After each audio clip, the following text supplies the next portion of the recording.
Assalamualaikum warahmatullahi wabarakatuh. Selamat pagi, salam sejahtera untuk kita semua. Kami pun alhamdulillahirabbil alamin wa bihi nasta'inu ala umuril dunya waddin. Assalatu wassalamu ala asrofil anbiya'i wal mursalin wa ala alihi wa sahbihi ajma'in, amma ba'du. Ada yang saya hormati Wakil Kepala Bidang Kesiswaan dan Wakil Kepala Bidang Kurikulum UPT SMP Negeri 1 Pargasuka. Yang saya hormati Ibu Bapak Dewan Guru beserta staf tata usaha UPT SMP Negeri 1 Pargasuka yang berbahagia. Puji dan syukur mari kita panjatkan kehadirat Allah Subhanahu wa taala yang telah melimpahkan segala rahmah hidayahnya sehingga kita dapat berkumpul di ruang guru UPT SMP Negeri 1 Pargasuka untuk kita melaksanakan diseminasi tentang aksi nyata penerapan budaya positif di sekolah kita. Sholawat teriring salam tak lupa kita sanjung agungkan ke Nabi besar kita Nabi Muhammad SAW yang telah kita nantikan syafaatnya di yaumil qiyamah. Allahumma amin.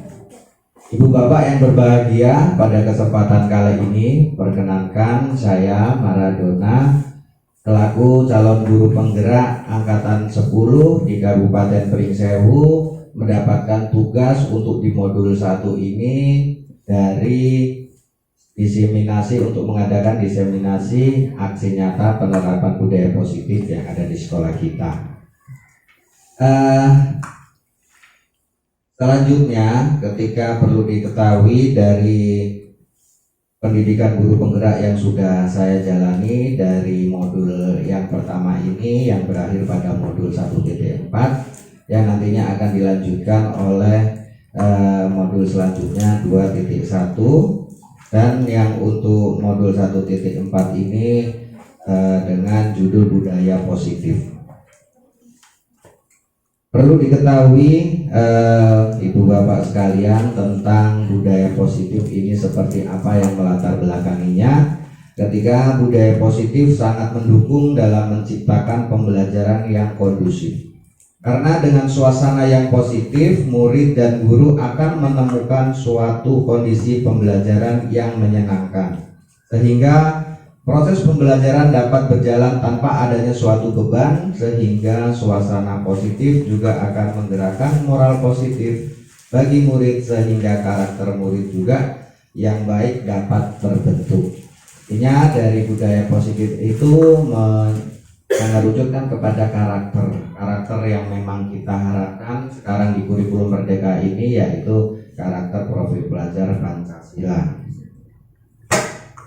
Selanjutnya dari yang melatar belakangi budaya positif itu kita beralih ke nilai budaya positif itu deskripsinya, pengertiannya itu apa?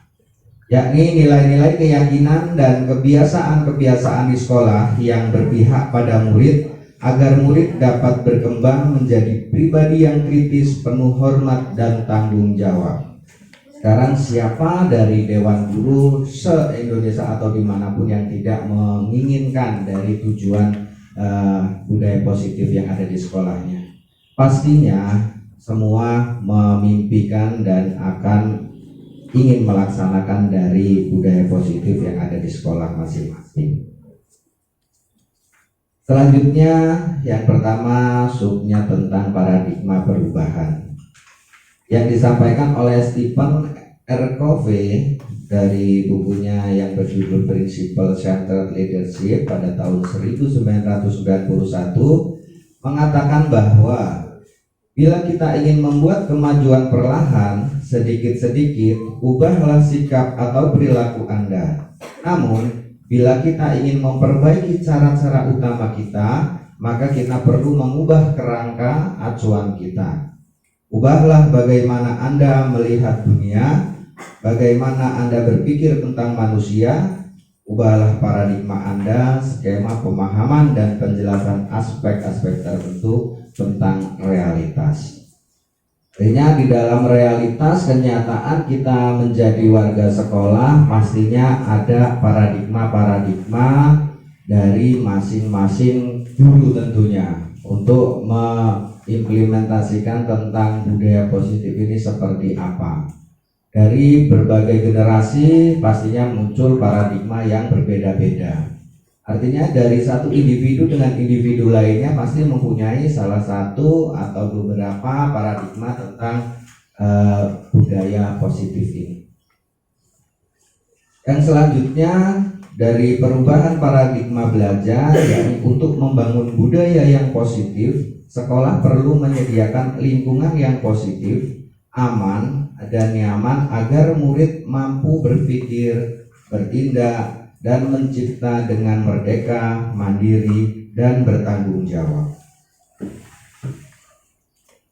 Selanjutnya dari sub yang di dalam budaya positif ini tentang disiplin positif. Pertanyaan pemantik: bagaimana cara membuat murid itu disiplin? Siapakah yang bisa mendisiplinkan murid? Apakah guru yang bisa mendisiplinkan murid, atau kepala sekolah, atau orang tua murid, atau murid itu sendiri? Mengapa? Nah, di sini silakan direfleksikan sendiri. Nanti untuk mempersingkat waktu kita tidak usah membahas satu persatu supaya kita semakin lewat. Akan tapi itu menjadi pemantik dari dalam diri kita masing-masing. Bagaimana cara membuat murid disiplin? Apakah harus dilakukan hukuman, atau nanti kita ketemu yang namanya segitiga restitusi dan lain-lain? Itu untuk mengawali pertanyaan kita dari budaya positif ini. Siapakah yang bisa mendisiplinkan? Apakah memang guru yang tugasnya untuk mendisiplinkan, ataupun kepala sekolah, orang tua, wali murid, atau seluruhnya, atau dari murid itu sendiri? Itu yang perlu nanti kita kupas untuk di bab ini. Dan selanjutnya Bapak Ki Hajar Dewantara menyatakan bahwa di mana ada kemerdekaan, disitulah harus ada disiplin yang kuat. Sungguh pendisiplinan itu bersifat self-disiplin, yaitu kita sendiri yang mewajibkan kita dengan sekeras-kerasnya. Tapi itu sama saja, sebab kita tidak cakap melakukan self-disiplin, wajiblah penguasa lain mendisiplinkan kita, dan peraturan demikian itu harus ada di suasana yang merdeka. Itu dalam konsepsinya Ki Hajar Dewantara tentang keteladanan, lalu sikap merdeka cetakan kelima 2013 yang disampaikan oleh Ki Hajar Dewantara tentang apa sih disiplin. Disiplin awal paradigma saya untuk mengenal disiplin itu adalah banyaknya aturan-aturan untuk bisa mendisiplinkan. Akan tetapi setelah saya baca-baca modul ini, rupanya dari disiplin itu terlahir dari dalam diri kita masing-masing untuk bisa kita menghadapi suatu masalah, menghadapi suatu problematika untuk kita selesaikan sendiri. Bagaimana kita bisa menumbuhkan rasa disiplin dari dalam diri, atau yang dengan self disiplin itu sebelum dari eksternal, yaitu dari guru maupun norma-norma aturan yang ada. Selanjutnya Ki Hajar Dewantara di situ menyatakan bahwa untuk mencapai kemerdekaan, atau dalam konteks pendidikan kita saat ini, untuk menciptakan murid yang merdeka, syarat utamanya adalah harus ada disiplin yang kuat.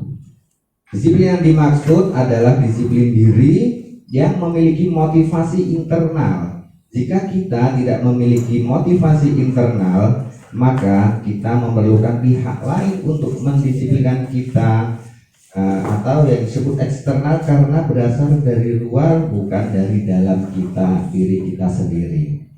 Artinya dari self disiplin itu memang dari internal yang tumbuh ketika kita untuk pelaksanaan dari menaati peraturan-peraturan yang ada dimanapun, baik itu di sekolah, baik itu di masyarakat, dimanapun itu kita pasti bisa untuk melaksanakan kedisiplinan tersebut.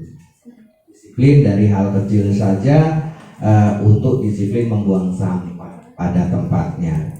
Tidak hanya di sekolah, di tempat umum pun kita harus menjaga disiplin itu. Kalau kita terlahir sudah mempunyai self disiplin itu artinya ketika tidak ada kotak sampah di mana kita harus membuangnya, ya sudah kita simpan dulu. Nanti ketika ada kotak sampah kita masukkan ke dalam tempatnya. Akan tapi misalkan dari self internal kita masih belum bisa untuk terbuka, ya sudah buang-buang saja. Ketika dari proses itu, dari self disiplin itu tidak bisa untuk melaksanakannya, butuh yang namanya dari eksternal atau dari luar, di mana tempat-tempat itu menyediakan tulisan atau masing-masing kotak sampah untuk buanglah sampah pada tempatnya, atau ada satpam yang memang bertugas untuk mengingatkan, silahkan jangan buang sampah sembarangan, buanglah pada tempatnya. Harus orang lain yang memberikan kedisiplinan itu. Selanjutnya, motivasi perilaku manusia. Yang pertama, untuk menghindari hukuman atau ketidaknyamanan, untuk mendapatkan reward atau imbalan, untuk menjadi orang yang mereka inginkan dan menghargai diri sendiri dengan nilai-nilai yang mereka percaya. Motivasi itu ada 3 hal. Dari yang tadi saya sampaikan, untuk menghindari hukuman karena misalkan di negara Singapura ada buang sampah sembarangan atau merokok, buang puntung rokok mendapatkan denda berapa dolar. Nah, kalau misalkan kita yang pertama motivasinya untuk menghindari hukuman, itu adalah motivasi perilaku manusia yang pertama supaya tidak dihukum atau kita tidak mendapatkan ketidaknyamanan, pastinya kita nantinya akan membuang sampah pada tempatnya. Untuk mendapatkan reward, kita misalkan siswa murid-murid kita kalau misalkan ada yang kelas yang terbersih, ini mendapatkan reward yang sudah kita lakukan setiap minggunya masing-masing kelas untuk berusaha untuk menjaga kebersihan dari sampah organik maupun non organik. Setiap minggu diumumkan dari upacara bendera disampaikan kelas 9A adalah pemenang. Itu adalah merupakan motivasi dari eksternal atau kita mendapatkan reward dari sekolah. Selanjutnya ya, untuk menjadi orang yang mereka inginkan dan menghargai diri sendiri dengan nilai-nilai yang mereka percaya. Jadi ditanamkan dari dalam diri bahwa kebersihan adalah sebagian dari iman. Kalau itu sudah kita tanamkan dari dalam diri untuk sebagai motivasi perilaku manusia kita, kalau kita akan membuang sampah, rasanya hati ini berdosa dan mengkhianati dengan apa yang telah kita tetapkan untuk self disiplin kita. Jadi kalau kita mau buang sampah, waduh, janganlah nanti saya untuk mengabarkan kepercayaan yang saya tanamkan dari dalam diri saya. Dari ketiga motivasi itu ada juga di sini, ketika murid memiliki motivasi tersebut, mereka telah memiliki motivasi intrinsik yang berdampak jangka panjang. Motivasi yang tidak akan terpengaruh pada adanya hukuman atau hadiah. Mereka akan tetap berperilaku baik dan berlandaskan nilai-nilai kebajikan. Mereka ingin menjadi orang yang menjunjung tinggi nilai-nilai yang mereka hargai, karena sudah benar-benar untuk ditanamkan dari dalam dirinya, dan dia benar-benar menjunjung tinggi dari nilai-nilai kebajikan tersebut. Walaupun tidak ada orang ataupun ada orang, kalau sudah ditanamkan, saya nggak boleh buang sampah sembarangan, bukannya saya jalan dengan siapa, nanti ada yang ingatkan, tapi kita mempunyai keyakinan dalam diri kita untuk melaksanakan budaya positif tersebut. Ada beberapa hal tentang kebutuhan dasar. Kebutuhan dasar, seluruh tindakan manusia tertentu, semua yang kita lakukan adalah usaha terbaik kita untuk mendapatkan karena kenapa yang kita inginkan. Ketika kita mendapatkan Yang kita inginkan sebetulnya saat itu kita sedang memenuhi satu atau lebih dari satu kebutuhan dasar kita. Seluruhnya dari seluruh manusia itu mempunyai kebutuhan dasar, di mana ada 5 di sini kebutuhan dasar untuk bertahan hidup. Ketika kita sebagai manusia, kita untuk mempertahankan hidup kita tidak makan, tidak minum, artinya kita tidak bisa hidup. Itu kebutuhan yang pertama untuk kalau misalkan dari PS-nya itu pangan, sandang, pangan, papan. Nah, jadi untuk pangan itu kebutuhan untuk bertahan hidup ataupun kebutuhan untuk rumah, kebutuhan untuk pakaian itu akan mempengaruhi dari kelangsungan kita untuk bertahan hidup. Adanya cinta dan kasih sayang atau belonging. Nah, di situ pastinya kita seluruh manusia juga mengharapkan dan menginginkan yang namanya cinta dan kasih sayang. Dari manapun, dari orang tua, dari suami, istri, anak, seluruhnya itu membutuhkan dari cinta dan kasih sayang. Adapun yang selanjutnya yaitu kebebasan atau dari bahasa Inggrisnya adalah freedom. Kesenangan, fun, dan kekuasaan ataupun power. Ketika kita kaitkan dengan murid, pastinya murid untuk di kelas mempunyai kebutuhan dasar 5 tersebut. Pengennya apa sih yang aktif banget ketika yang masih pembelajaran tapi ribut sendiri, ada yang lari-lari sendiri. Untuk apa? Pastinya ada yang mendasari dari kebutuhan mereka. Kebutuhan karena lapar. Pagi-pagi sudah apel pagi, tidak langsung ke kelas tapi ke kantin. Itu merupakan kebutuhan dasar manusia untuk kebutuhan bertahan hidup. Lapar Pak, haus Pak, lapar Bu. Nah, jadi itu yang menjadikan ketidakaktifan atau partisipasi yang ada di kelas itu menjadi berkurang. Dari bertahan hidup, cinta dan kasih sayang, mungkin di rumah murid itu hidupnya sendiri sebatang kara, nggak ada yang memperhatikan, nggak ada yang memberikan makan, minum, perhatian khusus untuk karena ayahnya ke luar negeri, ibunya merantau dan hanya mungkin tinggal dengan kakek neneknya. Oleh karena itu, dari kasih sayang yang tidak didapatkan di rumah, dia mencari yang ada di sekolah. Di sekolah charper kalau bahasa sekarang itu mencari perhatian dengan berbagai hal, atau dia yang menjadi sangat vokal dan untuk mendapatkan apa? Untuk mendapatkan perhatian tersebut dari cinta dan kasih sayang yang tidak didapatkan di rumah. Selanjutnya untuk kebebasan. Dari rumah mungkin juga berangkat terlalu terikat, nggak boleh A, B, C, D, E, F, G, lalu di sekolah diluapkan untuk rasa kebebasannya. Selanjutnya untuk kesenangan. Saya senangnya itu hanya untuk mukul-mukul meja terus di kelas. Ini ya saya senang, jadi apa itu? Kenapa kamu kok mukul meja? Nah, itu karena kebutuhan dasar dia untuk mencari kesenangan dengan hal seperti itu. Dia mencari kesenangannya dengan mengukur tanah yang ada di sekolah, dari sekolah terus sampai WC, muter, ngukur, tidak pernah di dalam kelas itu kan ada pastinya. Nah, itu adalah kebutuhan dasar juga untuk mencari kesenangan. Dia senang untuk belajar di luar sebenarnya dengan melihat kanan kiri, pemandangan monoton kalau misalkan di kelas. Ya, karena itu dia mencari kesenangan atau dan untuk kekuasaan.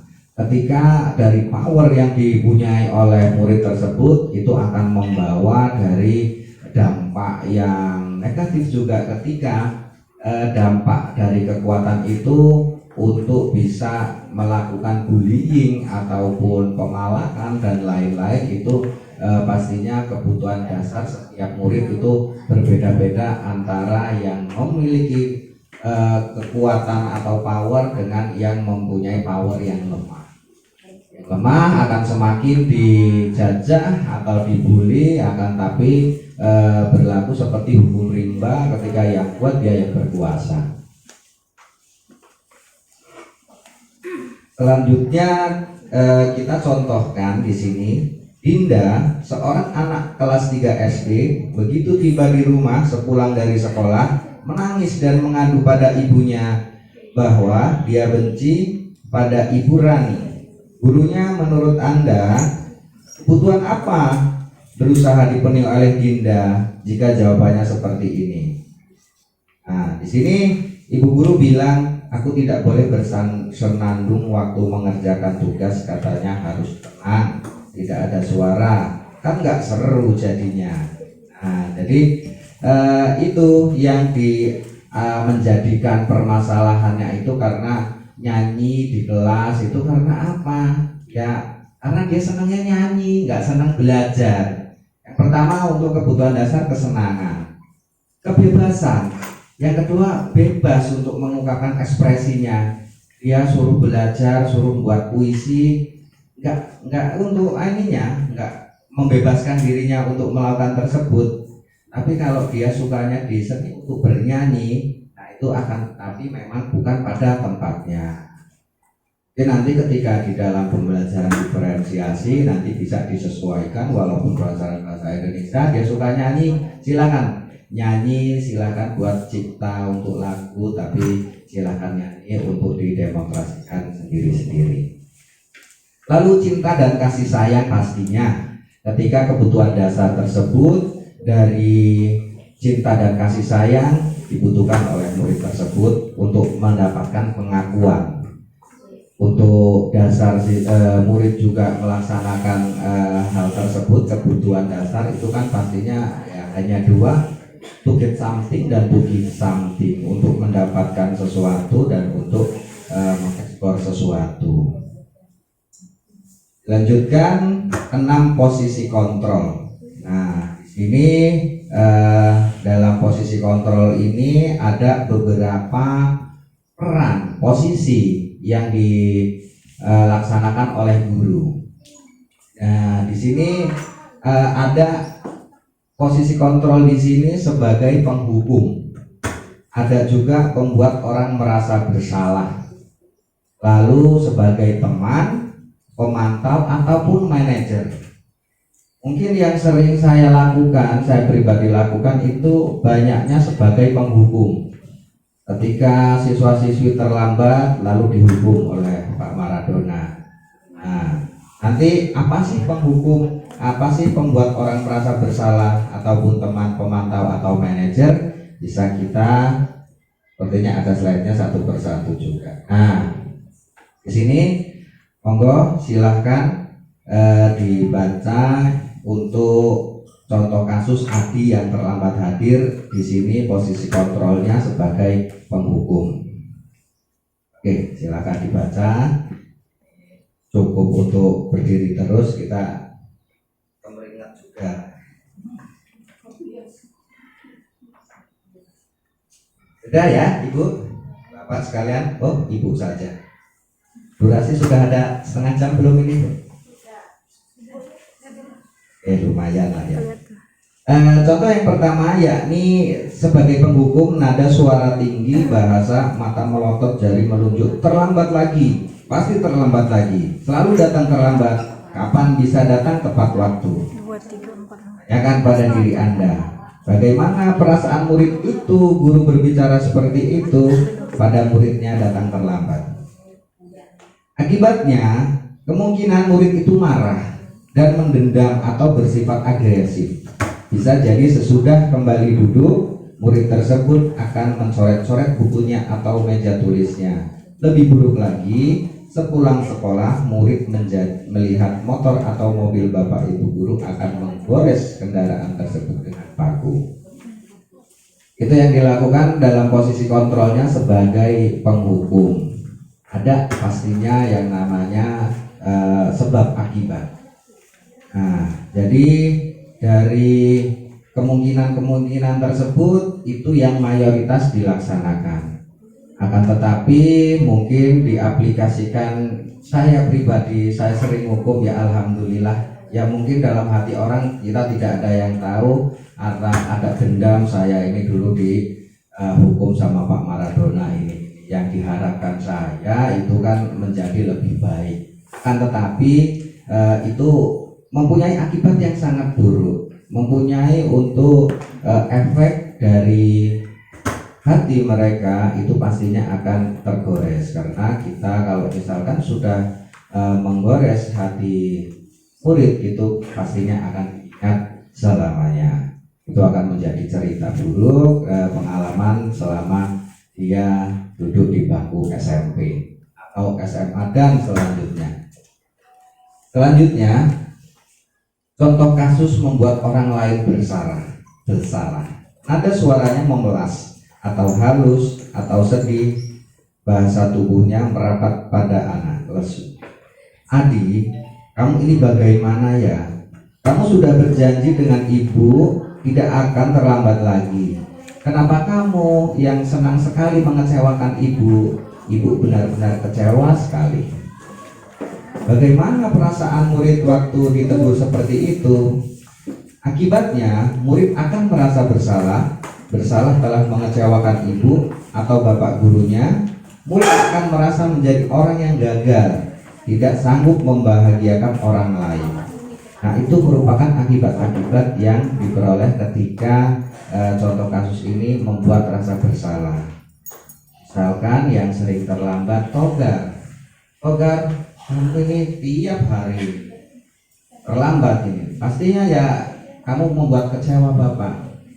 Ketika dia disampaikan seperti itu, pastinya ya ada rasa-rasa, duh kok saya ini terus sama bapak ini sih, kapan saya nggak dimarahin. Nah, mungkin itu akan mempengaruhi juga akibatnya kepada perasaan murid.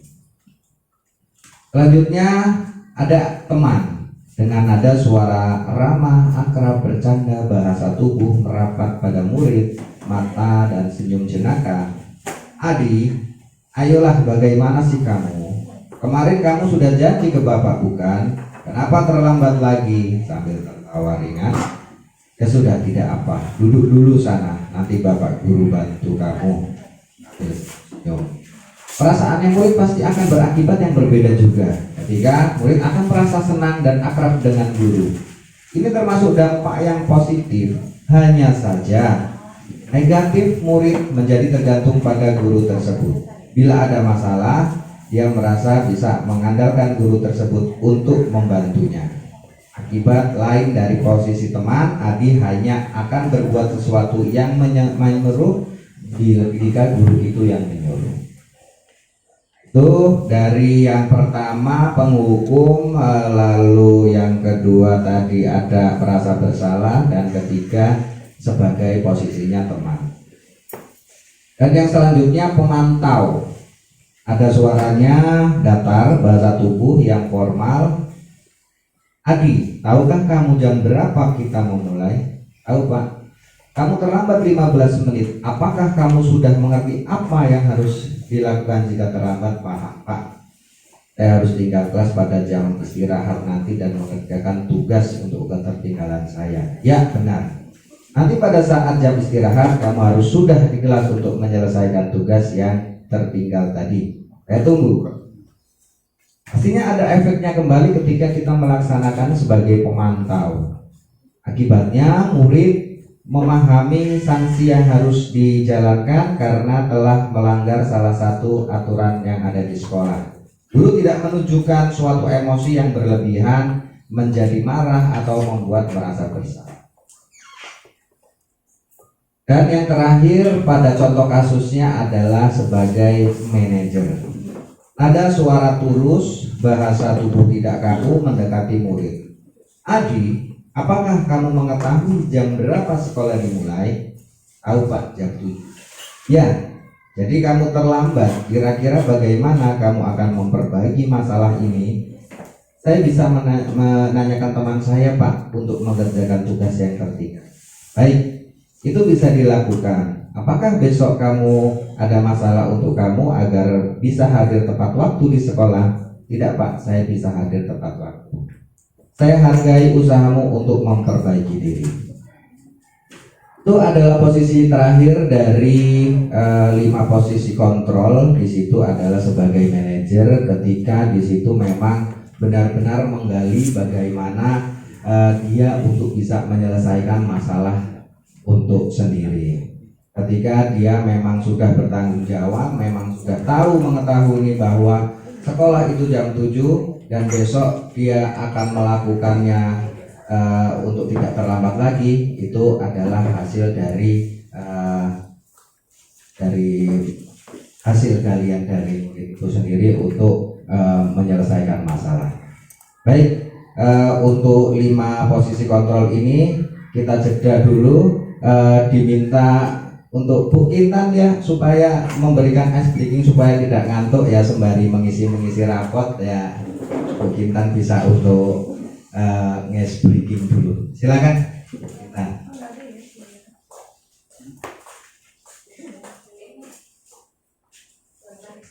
Oke, terima kasih Pak atas waktunya dan kesempatannya. Gak usah pakai mic ya. Pakai.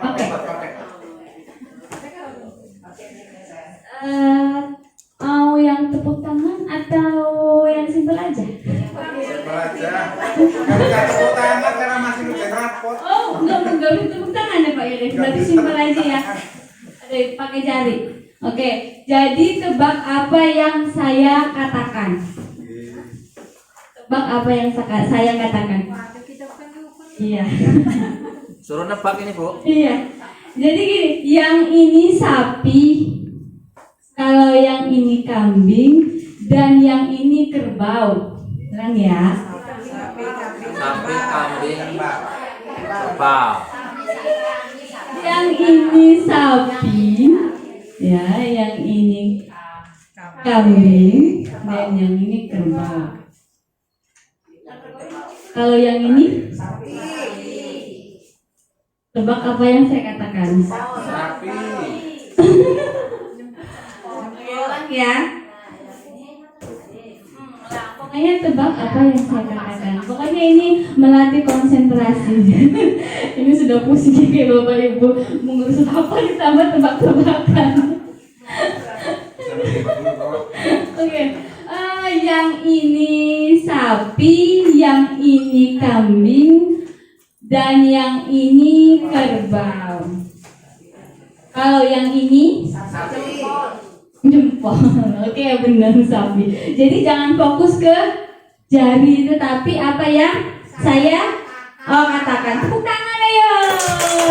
Ceritanya sambil melatih konsentrasi.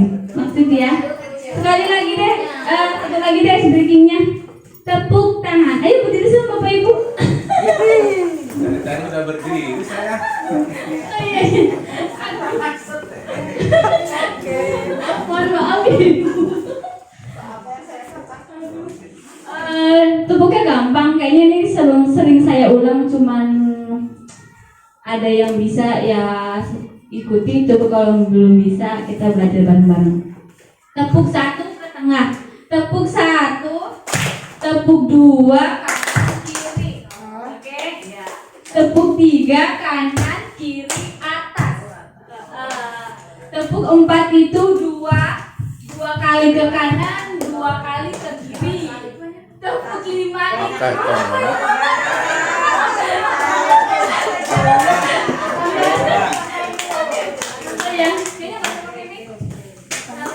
tepuk 1, tepuk 2, tepuk 3, tepuk 4, tepuk 5, 2 kali tepuk 5.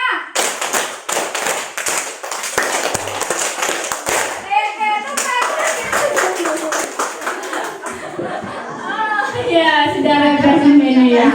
Iya, terima kasih Bapak Ibu. Baik, terima kasih kembali Bu Intan yang sudah mencairkan esnya ya di dalam untuk sedikit istirahat, melatih konsentrasi. Bu Dwi belum ketemu ya? Yang ini,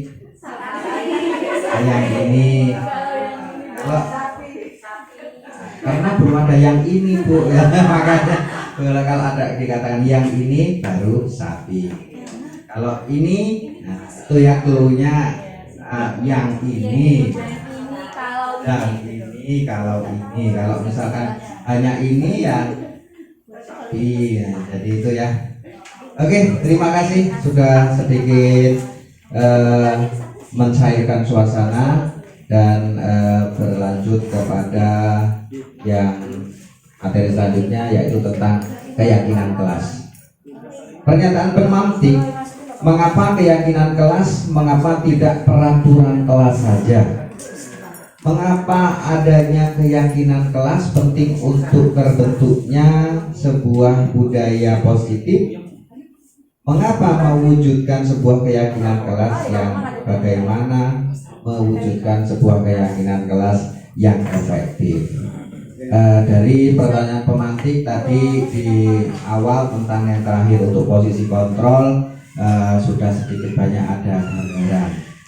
Kalau misalkan mau banyak gambaran, waktunya terlalu lama kembali.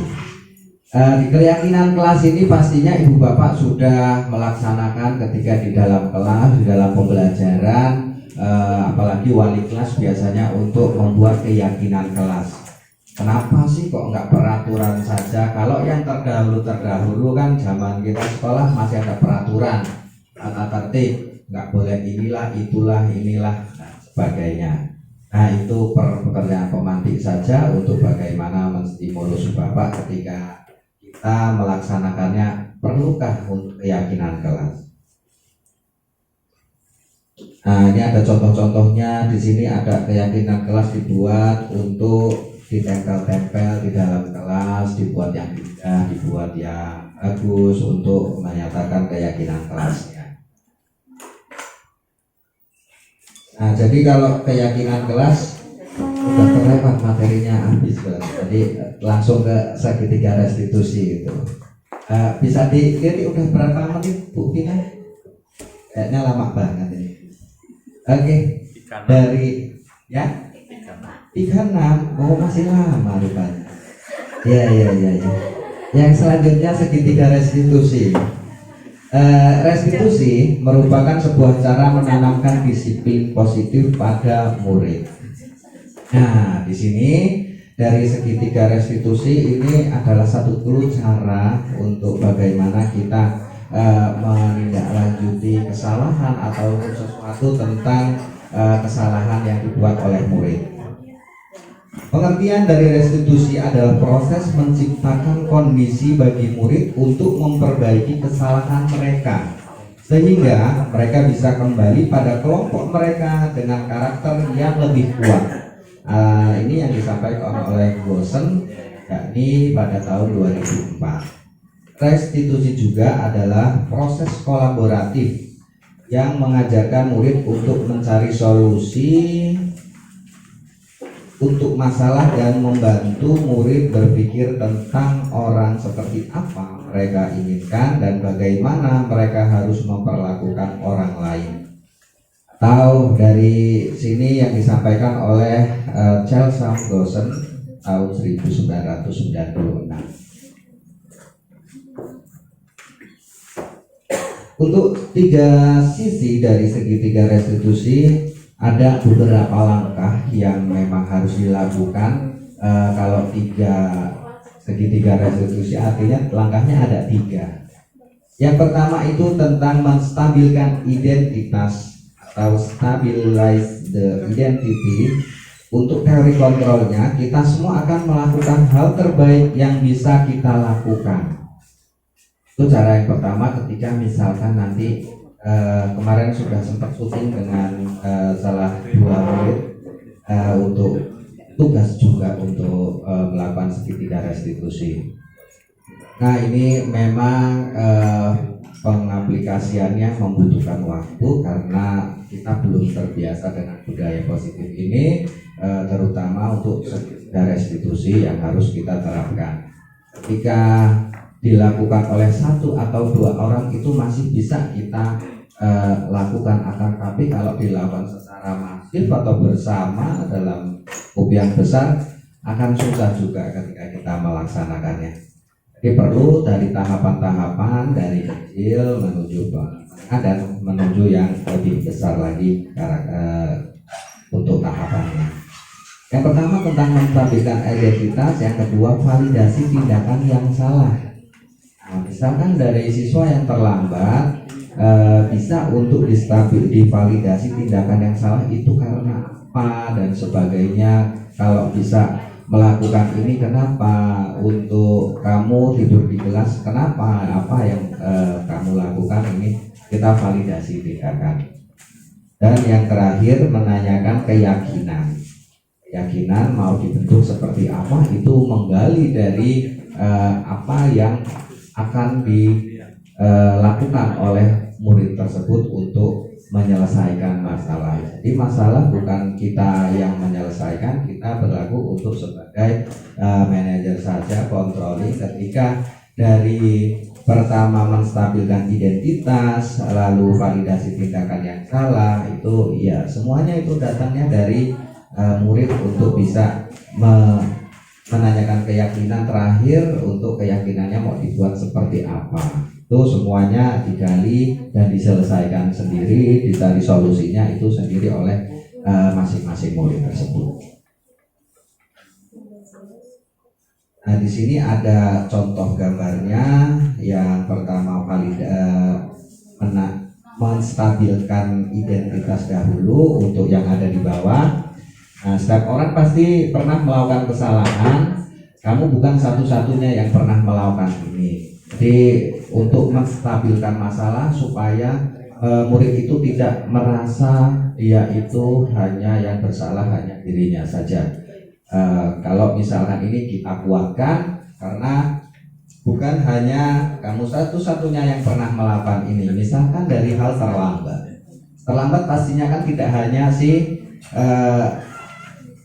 Kogar saja yang sering terlambat, labib saja yang sering terlambat, akan tetapi masih ada labib-labib lainnya yang pernah melakukan hal tersebut. Selanjutnya, validasi tindakan yang salah. Kamu tentu punya alasan mengapa melakukan itu. Kenapa kamu terlambat? Adakah cara yang lebih efektif untuk mendapatkan apa yang kamu butuhkan? Jadi untuk memvalidasi tindakan yang salah itu bisa digali dari anaknya tersebut. Misalkan si Budi karena terlambat karena apa. Nah, selanjutnya yang terakhir untuk menanyakan keyakinan. Misalkan keyakinan kelas apa yang telah kita sepakati, kamu ingin menjadi orang yang seperti apa. Misalkan kita sudah membuat keyakinan kelas tidak untuk berbicara jika gurunya sedang berbicara. Artinya supaya terbangun komunikasinya secara dua arah, tidak hanya gurunya ngomong, muridnya ngomong. Jadi salah satu ketika gurunya ngomong, muridnya mendengarkan, muridnya ngomong, gurunya yang mendengarkan, supaya terjadi komunikasi itu dan sudah disetujui untuk menjadi keyakinan kelas. Kalau misalkan keyakinan kelas yang telah disepakati itu ingkari atau tidak dilaksanakan dengan baik, bagaimana konsekuensinya? Kalau misalkan ribut saja ketika guru sedang menjelaskan, konsekuensinya apa? Cuci muka atau didenda atau selain apapun, sudah ada di dalam keyakinan kelasnya tersebut. Itulah segitiga restitusi. Nah, kemarin sempat membuat video inilah ya, kita nonton video biar enggak.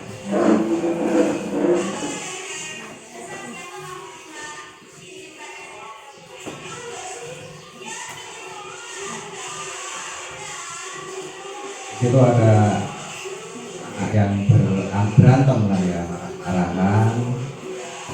Ini untuk kita bisa melakukan tindakan restitusi. Sudah emosinya tidak teratur, oke, kita wawancarai. Nah, tadi acting ini Bang Rijon, skenario-nya udah kita buat. Nah, tapi kok sinyalnya hilang.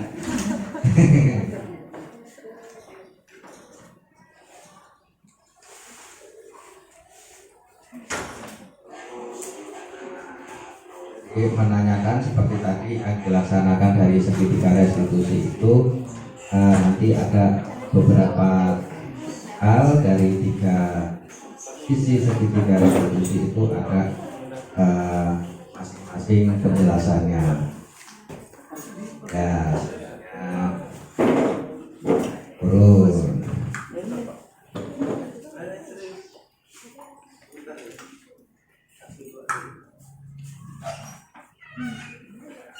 Mari kita percepat. Lah kembali lagi.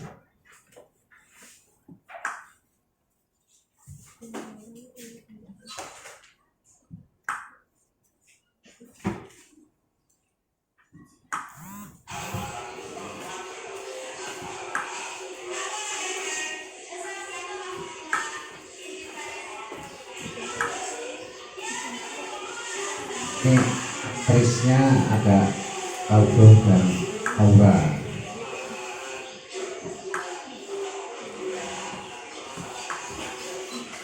Ini ada di negara itu sih pertama ya nggak digeser lah. Ya sembari untuk mengisi waktu nanti ya.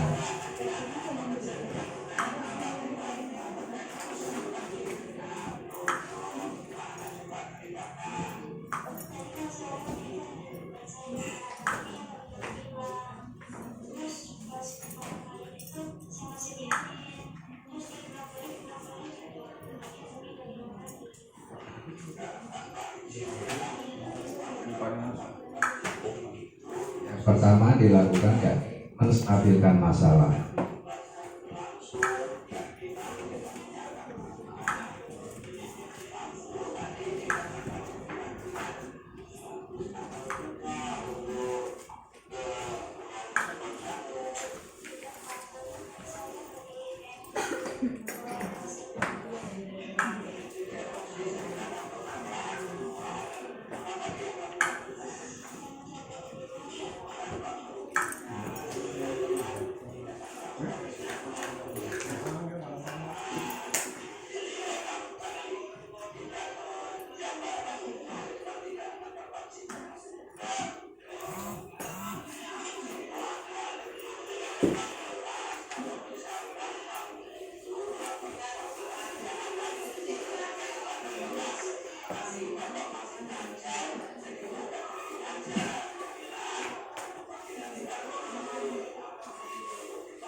Yang terakhir menanyakan keyakinan, dan keyakinan itu solusinya ya dari murid itu sendiri, supaya tidak ketika yang membuat aturan solusinya itu dari gurunya, pastinya itu akan lebih bisa dilaksanakan dengan baik. Dan jika itu permasalahannya dan yang menyelesaikannya dari murid-murid guru.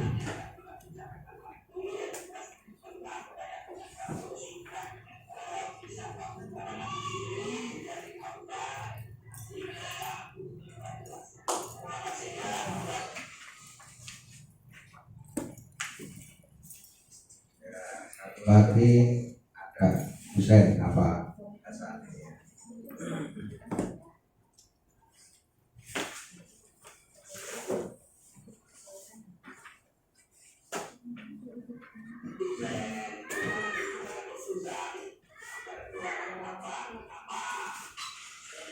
Ini ruangan perpustakaan ya, dijadikan tempat ya menyesuaikan penanggapnya di perpustakaan.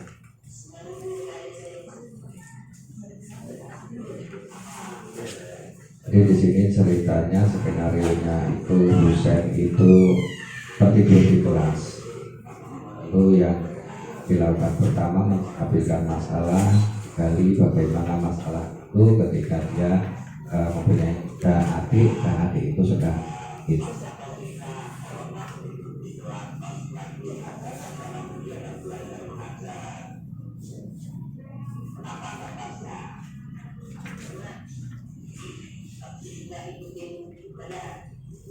Dengan fasilat validasi tindakan yang salah itu akan buka wacana untuk murid itu melakukan sebuah solusinya.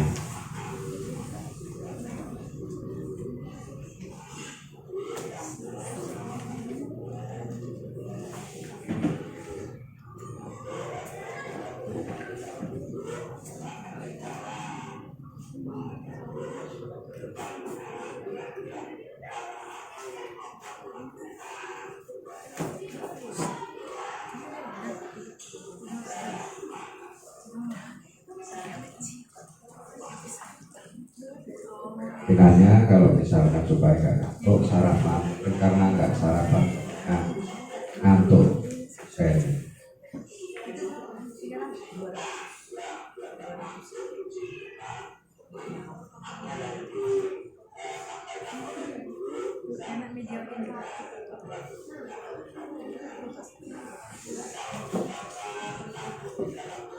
Oke, kita lewati, dan itu adalah beberapa bagian dari budaya-budaya positif.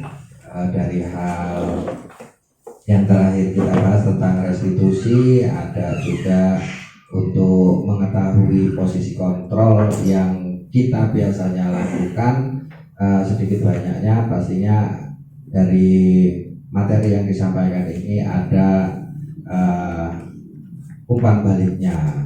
Jadi ketika ibu bapak melaksanakan kegiatan dari KBM, misalkan untuk mengetahui kebutuhan dasar dari siswa, kebutuhan dasar itu untuk apa sih, apa yang dibutuhkan oleh murid ketika tidak bisa melakukan pembelajaran di kelas, pasti ada yang mendasarinya dari bertahan hidup, cinta kasih sayang, kebebasan. Ketika itu ada dari kesenangan, itu pastinya dimiliki oleh seluruh siswa. Tinggal kita memetakan satu persatunya apa yang mereka butuhkan untuk kebutuhan dasarnya. Kita yang selaku guru, kita harus ya tidak menuntun tumbuh kembangnya murid sesuai kodrat alam dan kodrat zaman, supaya kita bisa mengantarkan dia menjadi karakter yang lebih baik lagi, terutama di kurikulum merdeka, ya karakter profil pelajar Pancasila. Karena itu mungkin dari Dewan Guru ada yang memberikan umpan baliknya ketika sudahkah di sekolah kita ini sudah melaksanakan dari segitiga restitusi, atau kita selama ini sebagai Pak Maradona ini sebagai penghukum, bukan sebagai pemantau atau teman ataupun manajer yang ada di sekolah kita. Atau kalau saya lebih cocoknya mantau sajalah, karena sudah ada konsekuensinya. Kalau terlambat, konsekuensinya apa? Bawa batu, bawa sapu. Nah itu kan termasuk dalam hal apa, atau penghukum atau pemantau atau teman, itu ada karakternya masing-masing yang dimiliki oleh murid kita. Bisa untuk dua Dewan Guru memberikan umpan baliknya untuk tentang materi budaya positif yang sudah saya sampaikan. Apakah kita sudah melaksanakan atau perlu melaksanakan di bagian yang mana? Mohon kesediaannya. Monggo, siapa bisa untuk memberikan umpan baliknya? Bisa Bu Rendra, Bu Rara, Pak Arif lah. Monggo, siap. Terima kasih, Rendra.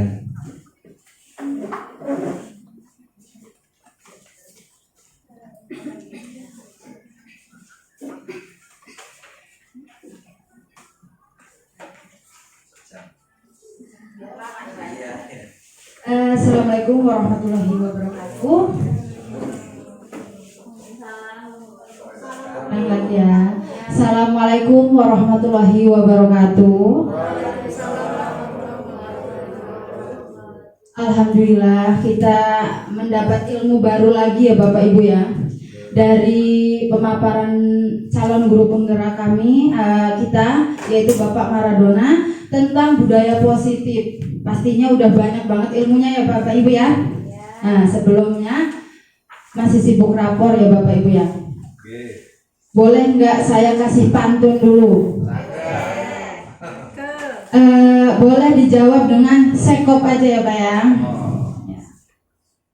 Teman mengajak pergi ke pasar. Sekop. Lewat jalan di kompleks sekitar. Sekop. Ayo guru perbaiki cara mengajar agar mendapatkan hasil siswa yang pintar. Setuju nggak Bapak Ibu? Bagaimana cara menghasilkan siswa yang pintar itu Bapak Ibu? Nervous saya Bapak Ibu, biasanya di tanggamu sini di saya nih, hebat banget. Bagaimana cara menghasilkan siswa yang pintar itu? Seperti kita tahu, kita lihat tadi ya Bapak Ibu, dengan cara menerapkan budaya positif. Budaya positif itu tadi banyak manfaatnya. Terus saya tertarik dengan pertanyaan pemantik yang tadi ya Bapak Ibu, yang bagaimana cara menghidupkan disiplin pada anak. Nah, cara menghidupkan disiplin itu pada anak itu pertama itu dari diri gurunya, benar nggak? Benar nggak? Nggak mungkin anak itu disiplin sendiri, sedangkan gurunya nggak ada yang disiplin gitu kan? Nah, jadi yang pertama itu harus dari gurunya. Dengan cara apa? Selalu memotivasi siswa, memberi masukan kepada siswa apa itu dampak dari budaya positif, apa bagusnya, apa baiknya dari diri kita sendiri. Nah, setelah memberikan motivasi dampak atau pemahaman tentang budaya positif, otomatis motivasi internal murid itu bangkit. Nah, jika motivasi internal murid itu tidak bangkit, apa sih Bapak Ibu kita yang harus lakukan? Nah, menggunakan cara membangkitkan motivasi eksternal yang tadi Bapak sudah sebutkan, yaitu jika membuang sampah itu masih sembarangan dan tidak mau dibawa pulang juga, apa? Kita buat papan ya Pak ya, papan peringatan atau warning. Nah, buanglah sampah pada tempatnya. Nah, yang poin pentingnya, kenapa siswa itu motivasi internalnya tidak ada? Itu ada beberapa dampak, yaitu kebutuhan ya, nah kebutuhan dasarnya. Kenapa siswa itu terlambat? Cari kebutuhan dasar apa yang mereka tidak terpenuhi. Kenapa siswa itu nakal di kelas? Cari kebutuhan apa yang kebutuhan dasar apa yang siswa itu kurang gitu. Nah, setelah itu semua diketahui, cara mudah untuk menerapkan budaya positif dan konsisten itu dengan cara apa? Membuat keyakinan kelas. Tadi ada pertanyaan pemantik juga ya Bapak ya. Kenapa bukan peraturan? Kenapa keyakinan? Kalau peraturan identik dengan paksaan, benar nggak Bapak Ibu? Dibuat secara berpihak, benar Bapak Ibu? Nah, kalau kesepakatan atau keyakinan kelas itu tidak ada paksaan, dibuat secara bersama. Artinya jika ada pelanggaran atau melanggar, sudah memahami satu sama lain konsekuensi apa yang akan dilakukan, gitu kan ya. Nah, apa sih keyakinan kelas untuk keuntungannya? Yaitu memudahkan kita dalam proses belajar. Nah, sampai sini saya kira kita semua paham ya Bapak Ibu tentang budaya positif dan dampaknya apa kalau kita terapkan di sekolah kita ini. Sangat luar biasa, yaitu membangkitkan motivasi internal siswa tentang budaya positif. Terus gurunya menambah kedisiplinannya, otomatis sekolah kita akan lebih maju. Mau ice breaking nggak Bapak Ibu? Ice breaking? Tepuk tangan aja ya. Ya, berdiri, boleh berdiri Bapak Ibu. Berdiri, tepuk tangan ya. Tepuk semangat boleh nggak? Boleh. Kita variasi tepuk semangat. Kalau saya bilang tepuk semangat, tepuk, dag dag dag, dung dung dung, ding ding ding, apa? Enggak. Eya eya, mat, eya eya, mat, eya eya, semangat, oke? Oke. Tepuk semangat. Dag dag dag, dung dung dung, ding ding ding, eya eya, mat, eya eya, mat, semangat ya Bapak Ibu. Terima kasih, mungkin itu saja umpan balik dari saya. Jika ada salah kata atau Maradona yang selaku acara. Terima kasih, kita beri aplaus yang luar biasa kepada Ibu Rendra selaku calon guru penggerak juga angkatan 10 di kabupaten sebelah. Alhamdulillah telah diumpan balik dan dikonfirmasikan kembali ketika penekanan kembali kita untuk melaksanakan budaya positif. Memang kita mulai dari ya gurunya sendiri. Sesuatu hal yang dilakukan secara perlahan akan tapi secara bersama-sama itu akan menghasilkan perubahan yang luar biasa dan signifikan. Dan Insinyur Soekarno juga tidak memerlukan beribu-ribu orang tapi hanya beberapa orang yang bisa untuk menggemparkan dunia. Oleh karena itu kita apresiasi untuk Ibu Rendra yang telah menekankan kembali tentang budaya positif supaya kita dari dalam diri guru kita bisa untuk melaksanakan. Yang selanjutnya satu umpan lagi bisa dari Bapak Arif Hidayat MPD, kita persilahkan supaya ada sedikit banyaknya tambahan. Monggo.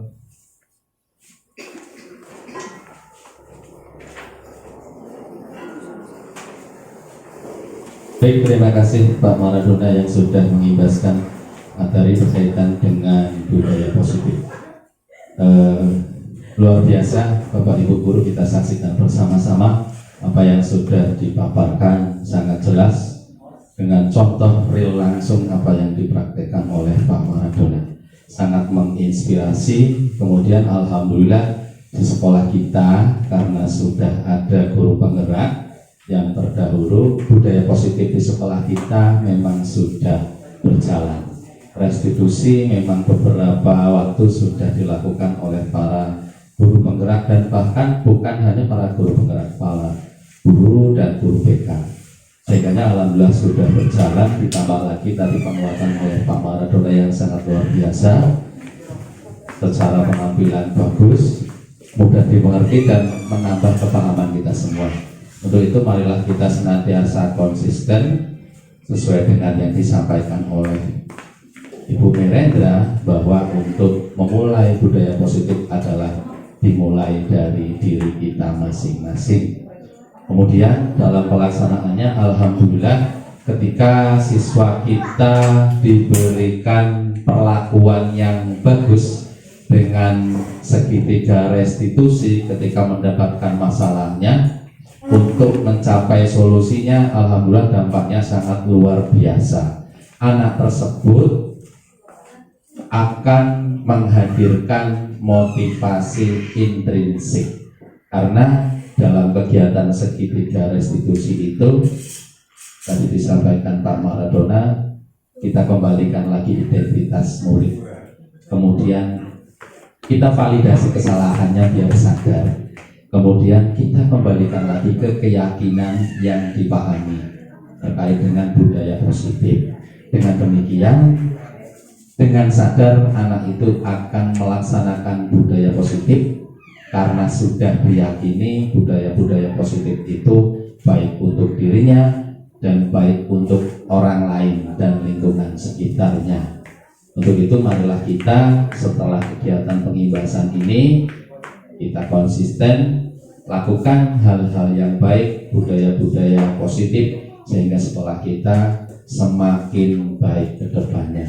Terima kasih, itu saja Pak Maradona, Bapak Ibu Guru yang saya hormati. Dari saya cukup sekian. Assalamualaikum warahmatullahi wabarakatuh.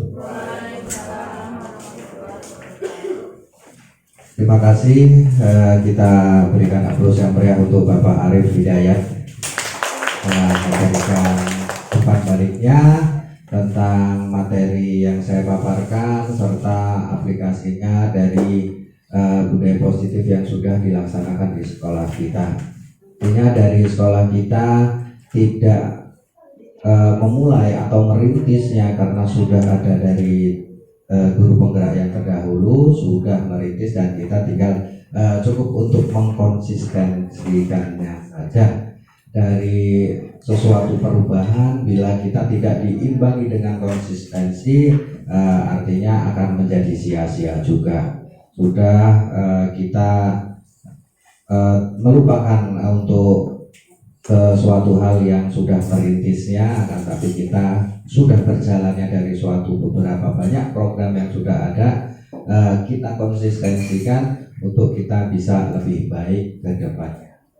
Nah, dari sesuatu hal tersebut berangkat dari kita melakukan budaya positif untuk kita sendiri, untuk warga sekolah, ya yang jelas untuk kita di dalam tempat bekerja kita, cari rezeki kita sama-sama pupuk, kita sama-sama besarkan instansi yang memang menjadikan kita menambah atau menghasilkan rezeki yang halal dan barokah untuk kita semua.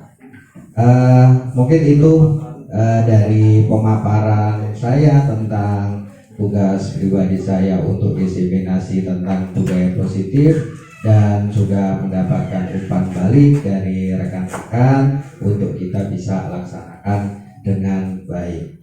Mungkin untuk yang belum menjalani program guru penggerak, mungkin di angkatan 11 ini sudah ada Ibu Heni yang sudah memulai dari kegiatannya, dan mudah-mudahan nanti di angkatan 12 dibuka kembali, diberikan kuota untuk pensewu, dan monggo ibu bapak silahkan untuk jangan melewatkan kesempatan, karena ya rumor yang beredar itu ketika angkatan 12 itu sudah terakhir dan nantinya akan ada untuk yang berbayar dan lain-lain, itu yang kalau bisa kita yang gratisan dulu, kenapa kita harus bayar, dari prinsip ekonominya ya. Adapun nanti rumor informasi untuk pencairan sertifikasi harus menyertakan sertifikat guru penggerak, kayaknya Pak Ibu ini harus ini kalau jadi untuk kita semua ya, ketika kita mendapatkan kesempatan, ada yang menginginkan untuk bisa masuk, akan tetapi karena waktu yang ada di dalam pekerjaan ini di sekolah ini masih kurang. Adapun juga yang ingin mengikutinya usianya sudah kelewat. Jadi mungkin yang mempunyai kesempatan dan bisa untuk mendaftarkan dirinya, ayo kita gunakan kesempatan ini. Mungkin itu yang bisa saya sampaikan. Mohon maaf atas segala penyampaian saya ketika kurang berkenan, bila mengganggu waktu menandatangan dan mengecap-ngecap menyusun rapot ya sembari, dan mudah-mudahan semuanya yang mengikuti bisa mendapatkan pahala dan barokah untuk kita semua. Kurang lebihnya dari saya mohon maaf. Terima kasih yang sebesar-besarnya. Billahi taufiq wal hidayah. Wassalamualaikum warahmatullahi wabarakatuh.